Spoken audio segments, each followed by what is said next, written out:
Um, in this video I'm talking about how I'm trying to keep my self-forgiveness more simple.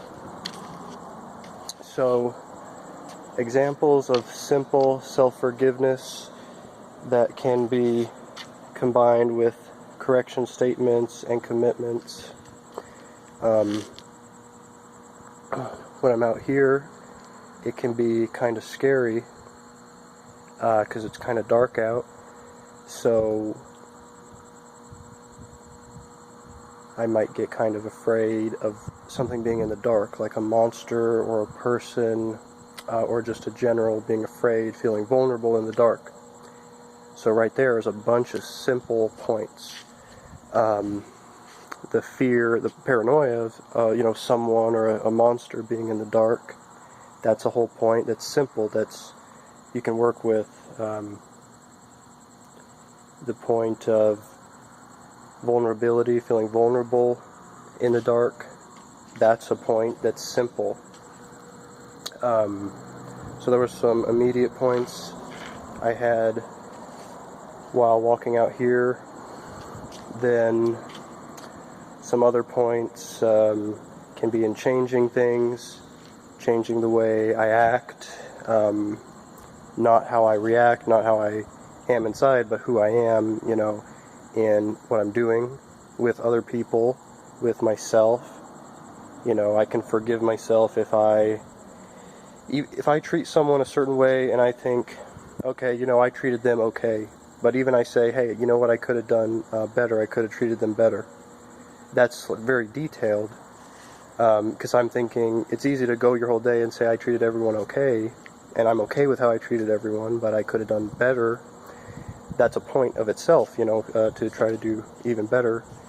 But I mean, it becomes almost a possession where sitting down and writing out, why didn't I do better, is a point. And it's a simple point because it's tangible. So that's what a simple point is what I was just thinking, is it's tangible. So I write out my fear of the dark and my vulnerability, feeling in the dark, and I write self-forgiveness for it. Just give it an hour even, and then the next day or in a few days walk back outside, breathe, because that's a big part of the commitments I make, is just to breathe. So come out here and just be breathing, and whatever else is a part of the commitment too besides that. But in the point of breathing, it's to breathe, and then being aware of myself in that breathing, I can see, am I afraid? Am I less afraid? Am I less vulnerable? Am I just suppressing my vulnerability? Am I just suppressing my fear of monsters in the dark? And is it still there? So it's tangible. It's easy to remember. It's easy to work with. It's reasonable, practical. It's really, really important, is what I've come to find. And the reason for that is because it's okay to play around and explore self-forgiveness, but in my experience, I've tried it in ways that sometimes I forget what I even wrote, and it's not that that's a bad thing, although I need to, not judge myself for it, for exploring the tools, and that's how I got to this point that is really an amazing point to know about. That self-forgiveness, it isn't just like a magic thing that you just say. It's not a mantra you just say and just say it about anything. And so for me, I've had some points, well, not even points, just kind of made up stuff, like some of it revolved around trying to learn more about living words, so like not really approaching it in a practical sort of way, and just having a lot going on in my life, kind of getting spaced out when I'm trying to write, and I might say things that weren't tangible points that I would just forget about, points that I couldn't even articulate, just basically just saying self-forgiveness for random stuff. Some of it was in the guise of learning about living words, so it was almost like killing two birds, that I kind of was just making these self-forgiveness statements and commitments that I couldn't really feasibly apply, that they didn't really apply to anything practical, and they were almost trying, it was almost just fueling my mind in trying to go down all these mental pathways, and it's hard to even explain. That's kind of how off track it was. But for as off track that was, that I can't even really explain it, it has allowed me to get this point where I'm super able to be on track and articulate it really well, because it's so simple, with the example of being in the dark and being afraid.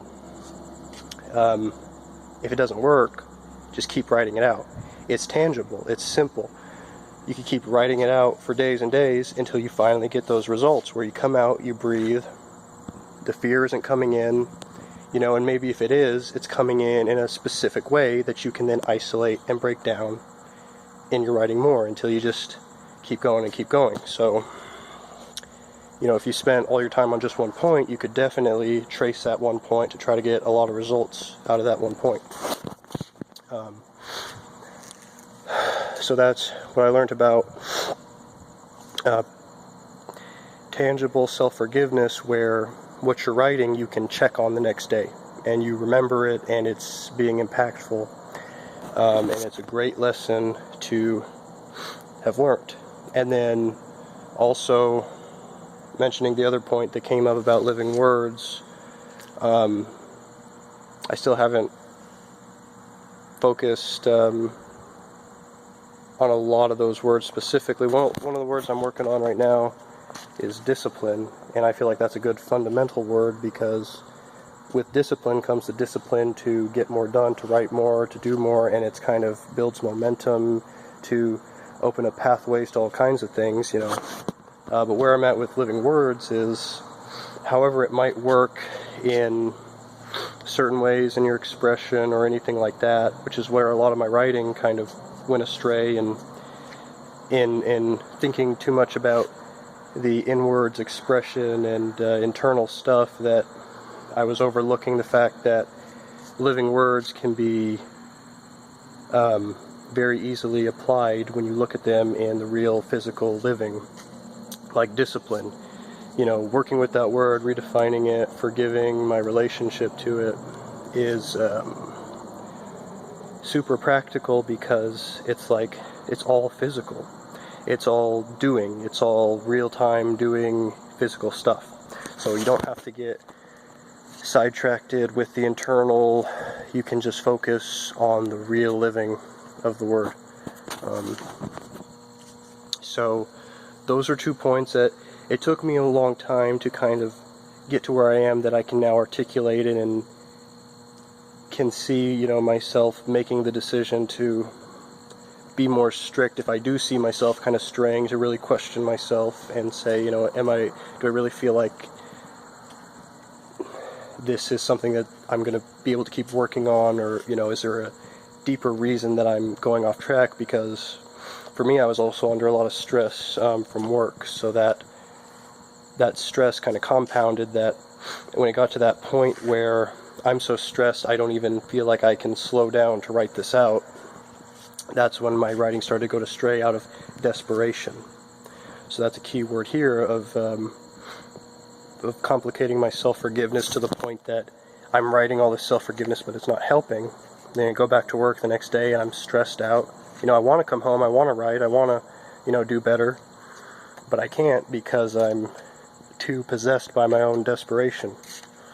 But luckily for me, I was able to have the opportunity to slow down, and just through slowing down and having some time to myself, I was able to get to this point. And I really wanted to share this, because I've been kind of working through this points for a long time. So, thanks.